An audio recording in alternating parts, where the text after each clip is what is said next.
Hello दोस्तों, मैं अर्जुन त्रिवेदी स्वागत करता हूं आपका आपके अपने यूट्यूब चैनल शिक्षा संकल्प एकेडमी में। तो कैसे हैं आप लोग? आशा करता हूं बहुत ही अच्छे होंगे। आज की इस वीडियो में हम बात करने वाले हैं नागरी लिपि निबंध के महत्वपूर्ण ऑब्जेक्टिव क्वेश्चंस के बारे में, जो कि हमारे क्लास 10th के हिंदी के 5वां चैप्टर है नागरी लिपि।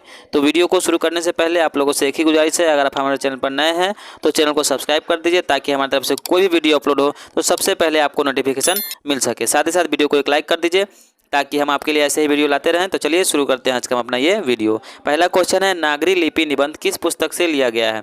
विदेशी लिपियों की कहानी, भारतीय लिपियों की कहानी, राज्य लिपियों की कहानी, इनमें से कोई नहीं। तो इसका सही उत्तर होगा भारतीय लिपियों की कहानी। नागरी लिपि निबंध भारतीय लिपियों की कहानी पुस्तक से लिया गया है। दूसरा प्रश्न है, मराठी का कौन सा अक्षर देवनागरी लिपि से भिन्न है? ल, प, ड, द। देख लीजिए इसका उत्तर क्या होना चाहिए। इसका सही उत्तर होगा ल। मराठी का जो ल अक्षर है वह देवनागरी लिपि से भिन्न है। अगला प्रश्न, तीसरा प्रश्न, निम्न में से किस हिंदी के आदि कवि कौन है? प्रेमचंद्र, तुलसीदास, गुणाकर मूले, सरहपाद। तो इसका सही उत्तर होगा सरहपाद। सरहपाद को हिंदी के आदि कवि कहे जाते हैं। चौथा प्रश्न है, अमोघ वर्मा कौन थे? प्रख्यात विद्वान, राजनीतिज्ञ, राजा, रसायन शास्त्री। इसका सही उत्तर होगा प्रख्यात विद्वान है।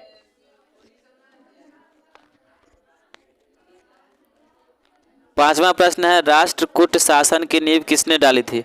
महात्मा गांधी, चंद्रशेखर आजाद, बी.आर. अम्बेडकर, दंती दुर्ग। इसका सही उत्तर होगा दंती दुर्ग ने डाली थी। राष्ट्रकूट शासन की नींव दंती दुर्ग ने डाली थी।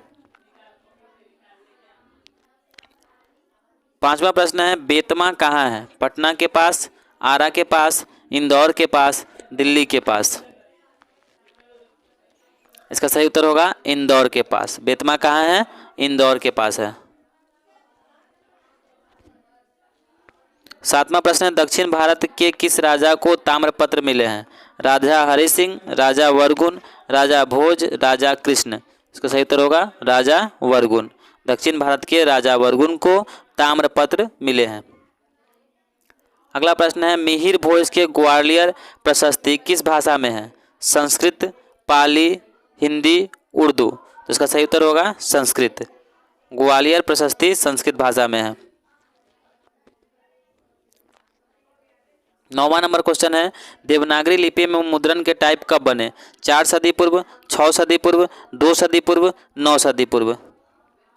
इसका सही उत्तर होगा 2 सदी पूर्व।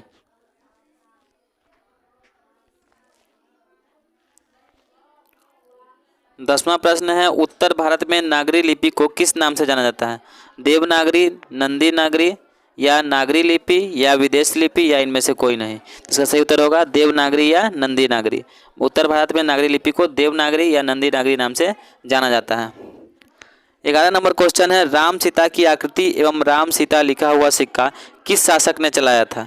बाबर, अकबर, जहांगीर, शाहजहां। तो इसका सही उत्तर होगा अकबर ने चलाया था। राम सीता की आकृति वाला एवं सिक्के पर राम सीता लिखा हुआ सिक्का अकबर ने चलाया था। अगला प्रश्न है, राष्ट्रकूट तथा विजयनगर के शासकों के लेख किस लिपि में प्राप्त हुए? ब्राह्मी लिपि, खरोष्ठी लिपि, नंदी नागरी लिपि, इनमें से कोई नहीं। तो इसका सही उत्तर होगा नंदी नागरी लिपि में। राष्ट्रकूट तथा विजयनगर के शासकों के लेख नंदी नागरी लिपि में प्राप्त हुए हैं। अगला प्रश्न है, भारत इतिहास और संस्कृति किसकी रचना है? भीमराव अंबेडकर, नरेंद्र देव, गुणाकर मूले, रविंद्रनाथ टैगोर। तो इसका सही उत्तर होगा गुणाकर मूले। भारत इतिहास और संस्कृति गुणाकर मूले की रचना है। अगला प्रश्न है, चंद्रगुप्त विक्रमादित्य कहाँ का राजा था? दिल्ली, पटना, नागालैंड, मणिपुर। चंद्रगुप्त विक्रमादित्य कहाँ का राजा था? इसका सही उत्तर होगा पटना का राजा था। चंद्रगुप्त विक्रमादित्य पटना का राजा था।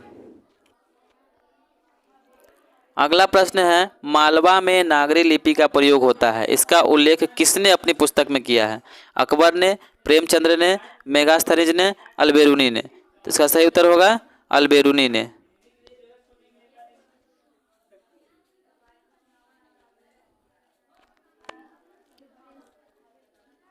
16 नंबर प्रश्न है, नागरी लिपि निबंध के लेखक कौन है? बालकृष्ण भट्ट, हजारी प्रसाद द्विवेदी, विनोद कुमार शुक्ल, गुणाकर मूले। इसका सही उत्तर होगा गुणाकर मूल्य। नागरी लिपि निबंध के लेखक कौन है? गुणाकर मूल्य है।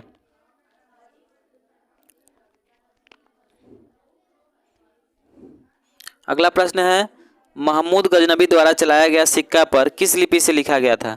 ब्राह्मी लिपि, खरोष्ठी लिपि, नागरी लिपि, इनमें से कोई नहीं। इसका सही उत्तर होगा ब्राह्मी लिपि से। महमूद गजनबी द्वारा चलाया गया सिक्का पर ब्राह्मी लिपि से लिखा गया था।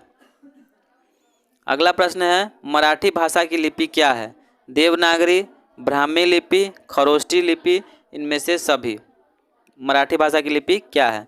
इसका सही उत्तर होगा ब्राह्मी लिपि है। मराठी भाषा की लिपि ब्राह्मी लिपि है।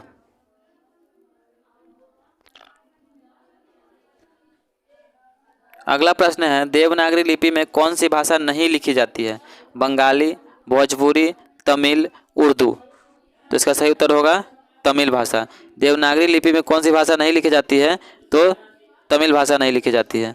अगला प्रश्न है, गुणाकर मूल्य ने किन भारतीय लिपियों से देवनागरी लिपि का संबंध बताया है? ब्राह्मी लिपि, सिद्धम लिपि, ए और बी दोनों, इनमें से कोई नहीं। तो दोनों, ए और बी दोनों। इसका सही उत्तर होगा ए और बी दोनों। तो इस प्रकार हमने नागरी लिपि निबंध के महत्वपूर्ण ऑब्जेक्टिव क्वेश्चंस को देखा। आज के इस वीडियो में बस इतना ही। फिर मिलेंगे एक नए वीडियो के साथ। तब तक के लिए धन्यवाद। जय हिंद।